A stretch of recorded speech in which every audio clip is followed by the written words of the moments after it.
In terms of the why, very quickly, lots of reasons I think coming at business just now, wherever they are on that journey. So we talked about trust earlier, we talked about purpose a little bit. I think the world we are living in now, and the world we're moving into rapidly, it cannot be that businesses are detached from communities. That's our very purpose, and we're very keen to engage organisations in that, but what they all tell me is they're keen to understand where they can make an impact and how they can collaborate to add up to more than the sum of the parts. So I'm not going to say an awful lot more from my perspective, but I'd quite like to get into James's story, because it becomes a bit more real when we're talking about a real life business. So James is unique in that he's head of economic development for a railway business. So I wonder if you just tell me a wee bit about how did that come to be, and what your role really involves. Okay. Thank you very much. Delighted to meet everyone. I know a number of faces around the room, and I actually know a number of faces around the room from quite different things that I've done. So to take a little step back, so I was a planner to a degree. Thought that planning was the way in which you shaped and made a difference on place, and was never allowed to work in a planning department. No one ever wanted me to work there. So I don't know if that says more about planning departments than it maybe does about me, but I got into a whole range of work around economic development, physical regeneration in a whole different localities. I became involved in social inclusion in places like Ferguson Park, in places in North Ayrshire, and Coatbridge and Cambuslang, lots of different places, and eventually became involved in placemaking with one of the government's regeneration companies down in Irvine Bay and the Five Towns.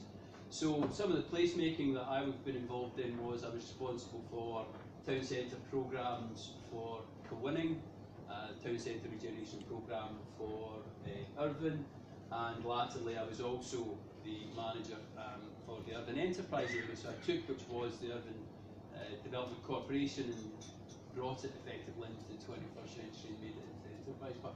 And what happened was that as part of the government's franchise for ScotRail, it posed the question to those organisations who were going to bid into it about how are you going to do more than simply running trains from A to B?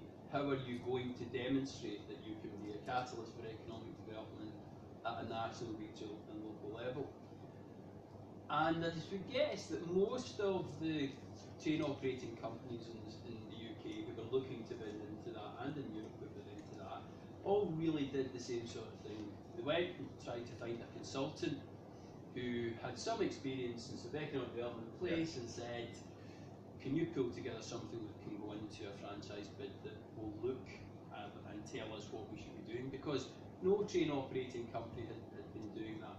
So I was fortunate in being asked to become the first and still the only head of economic development in any private train operating company in the United Kingdom. And my role is very simple. My role is to go beyond what we do on a daily basis in terms of running trains. How do we make sure that what our business does has a value not only to our customers but to the individual communities that we serve? How do the stations that we operate have a positive impact on those communities? How do the physical stations, many of which are no longer serving the same function as they did 20, 30, 40 years ago, how are they making that positive impact? So one of my colleagues, John, is here today, and John's very much involved in leading on that at a community level. But also, how does our investment in key stations and localities align with what's happening in the local area? So how does my company, who's spending millions and millions and millions of pounds in investing in our stations, make sure that we're not just investing in that red line that becomes our lease area? And to be honest with you, it was quite frightening when I came in to see the not only the lack of collaboration and partnership, whatever the words are, they're all a bit fuzzy now, but fundamentally the lack of knowledge between our business and local partners in our business, there appeared to be this very simple fundamental basis was the train station's the responsibility of the railway company, Network Rail, and we do everything else. An example being when I went to Aberdeen up to talk about the city master plan that was being prepared. Before I went up, my company showed me a plan for the master plan for Aberdeen Station. And I said, so have we spoken to the council about this? No, we haven't. I said, okay, that's a good start. I then went to Aberdeen City Council and met their team up there, and they showed me a plan on a computer and said, this is the plan for Aberdeen master plan. And priority 3 is the transport hub and the gateway through the station. I thought, fantastic. Have you spoken to the railway about this? No, we haven't. So my initial job was very simple, was to take 2 design teams in a room and ask them to turn their computers around and look at each other and say, look, there's the similarities. So that's, in terms of my role, taking a private sector company whose job is principally been about customers, moving them from one place to another as safely as we can do. And that's one thing I've always said, we're very, very fortunate in this country that we've got a very, very good safety record in all forms of our public transport. So we've got that as a starting point. So we now need to be doing more. We now need to be adding greater value. So what I've done over about the last nearly 3 years now is spend a huge amount of time going round and talking to different partners, different local authorities, different stakeholders at a national, regional, local level, the city deal and all that, and understanding where do you see your investment going? How do we align that with our investment? How do we maximise that investment? And how do we make sure that that investment is sustainable? Because ultimately, and there's a lot of questions about how it's sustainable. Historically, in lots of our more challenged town centres, that initial boost, in my opinion, very much has to come from the public sector. To make that physical change, it often has to be the level of funding that you need. Our markets no longer meet that. So we spent a lot of money, I spent lots of money for my company in places like Irvine and Kilwinning. But the sustainability for those has been on the back of the local private sector businesses supporting that to take it forward. And what does that look like? Well, it looks like I took Alex Neil, the then minister, when he came down to open that up. And it was very simple. It was quite a nice day, which is quite unusual in Kilwinning. And he came out and the town centre looked phenomenal. It was beautiful. The public health was working really well. And he looked and along the street there was patches of wet. There were square patches of wet. And he said to me, what's the patch of wet on the ground? And it took me a second to realise myself what they were. And it was local businesses going out and cleaning the space in front of the shop. They went out and were picking up the litter and the cigarette ends and all the things that were there. And I went round a lot of businesses who I still know very well, and that's what they fundamentally said. You gave us an environment that we could take forward and do the best with our business. And we are really prepared to commit to look after that, but you made that investment. And I've taken that principle forward in the work that we're doing with Abellio. And it's not easy. Yeah. First of all, my mother continually tells people that I work for a bowline. People keep a white birthday by any chance. She's very proud of me working there. And then I had to convince my colleagues, because the railways is an incredibly siloed industry. They didn't talk to each other, never mind talk to other people. And then the principle that if you go to talk to other people, working principle, that you were going to ask them for something. They're going to ask us for something. And in fact, I would say that in the majority of conversations I've now had with colleagues and taking them to meet other people, whether it's councils or other businesses or other state landowners, actually, more often than not, they offer something. Can you say just a wee bit more then, so before you get to that stage, how you encourage people to then maybe come out with you and start to speak to some of those partners? So, it's interesting. I thought I'd done a great job with that until a head of safety introduced me as the head of home economics. Not the head of economics, no. But fundamentally, he had gathered something that I knew I was doing something with the business. So I spent a lot of time internally within the company, focusing on that this was a lot of people thought that private sector investment and place and all that was about corporate social responsibility. And I think that modern businesses today have gone way beyond that. They understand corporate social responsibility for me is at the end of the year, someone runs around and tries to gather as many stories as they can get, that maybe talk about some community engagement, some volunteer work or a bit in the community, and it goes into the report. I set about installing the principle of doing more, going beyond, acting as a catalyst within business processes. Yeah. So we worked very hard to get the business to sign off the town's first principle, and spent a lot of time with the executive team to explain what that was about. Spent a lot of time with them and politicians to understand the importance of that. We also signed up to the Scottish Business Pledge, again to understand that we were a business, we're the largest public contract in Scotland. So we have to demonstrate the best principles of operation of the business. It's as simple as that. So the Business Pledge is simple as that. We're also an accredited living wage employer.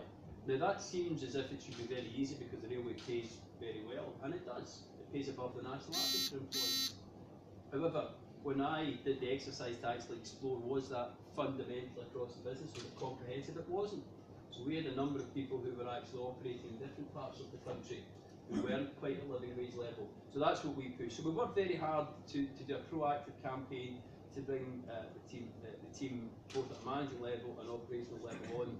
You know, people like John have worked incredibly hard to go out into our local depots. You know, we've got nearly 5,000 staff across the whole of the country, so we have to get them to understand the importance of it.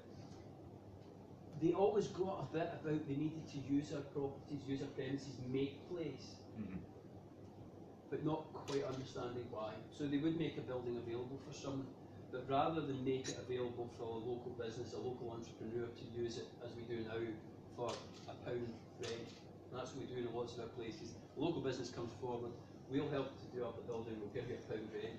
What we would do historically as a business is, we do that, but we give it to the local modern railway club. So the building would lay vacant for 7 days a week, and then maybe get used on a Saturday or a Sunday afternoon. So we had to begin to get them to think about using our properties and premises in a different way. And the final thing, for any question, we did obviously was about our supply chain. In terms of our supply chain, how do we make sure that that's a local supply chain? How do we make sure that the suppliers within that supply chain recognise the value of living wage, recognise the value of the Scottish Business Pledge, understand the commitments that they need to make? And have you then, to take that just a wee bit further, have you encouraged all of them to, for example, pay living wage, sign up to pledge, if they're going to work with you? Yes, so yeah. all of our businesses, they not quite living the Scottish Business Pledge, but all of them must pay the living wage to all of our contractors, subcontractors. Yeah. One of the things I was really interested in, James, you talked about being that catalyst and the aligning of investment. That comes through really strongly, certainly for me, both in coming to today, but also listening to conversations this morning. We're all really trying to achieve the same thing, but with different perspectives. To what extent has that been successful for you then? So you touched on the example of Irvine, but where you've been able to encourage further private sector investment and broader partners, and probably people that you might not have seen yourself working with, what's that look like? So I mean, the best example of that has to be the launch of the Borders Railway. I think if you look at what's been achieved as a result of that railway opening, it's simply incredible the economic impact, the community impact that that's had. Yeah. And it would have been very simple for us as a business to focus on the railway itself. Now let's be clear about this. It's a new railway line, but in terms of the physical asset, it's a fairly simple operation. It's a single route with passing places. It's not electrified, so it's modern, or it's new, but not necessarily modern in that sense. So we could have concentrated wholly on making sure that it was a train element too. But as part of the Blueprint programme, ScotRail became a very active participant in that.